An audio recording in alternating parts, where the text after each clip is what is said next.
తెలంగాణలో వచ్చే నెల 15 నుంచి సర్ ప్రక్రియ ప్రారంభమవుతుందని రాష్ట్ర ఎన్నికల సంఘం అధికారి సుదర్శన్ రెడ్డి తెలిపారు. సర్ ప్రక్రియ కోసం రాష్ట్ర వ్యాప్తంగా 35,000 మంది బిఎల్ఓలు నియమించినట్లుగా తెలిపారు. వారంతా జూన్ 25 నుంచి జూలై 24 వరకు ఇంటింటికి వెళ్లి వివరాలు సేకరిస్తారన్నారు.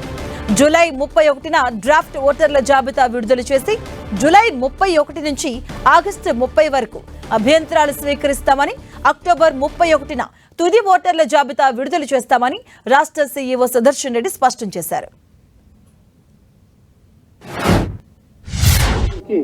వచ్చే నెల 15 నుండి స్టార్ట్ అవుతుంది. 25 జూన్ నుండి 24 జూలై వరకు ఈ హౌస్ టు హౌస్ వెరిఫికేషన్ ప్రక్రియలో బిఎల్ఓస్ 35,000 మంది బిఎల్ఓస్ ఉన్నారు. పోలింగ్ స్టేషన్ వారీగా బిఎల్ఓస్ వాళ్ళకి ఇచ్చిన ఈ ఎన్యూమరేషన్ ఫార్మ్స్ ఏదున్నాయో అది తీసుకెళ్లి ఇంటింటికి పంచడం జరుగుతుంది. Period of filing claims and objections is 31/7/2026 నుండి 30/8/2026. క్లెయిమ్స్ అండ్ అబ్జెక్షన్స్ పీరియడ్ అంటే డ్రాఫ్ట్ పబ్లిష్ చేసిన తర్వాత ఎవరైనా పేర్లు లేనట్టయితే వాళ్ళు క్లెయిమ్స్ పెట్టుకోవచ్చు. ఎవరైనా తప్పుగా ఇచ్చినట్టయితే డ్రాఫ్ట్లో ఏవైనా తప్పులు ఉన్నట్టయితే వాటికి అబ్జెక్షన్స్ రూపంలో కూడా ఇవ్వడానికి ఈ పీరియడ్ అనేది ఉంటుంది.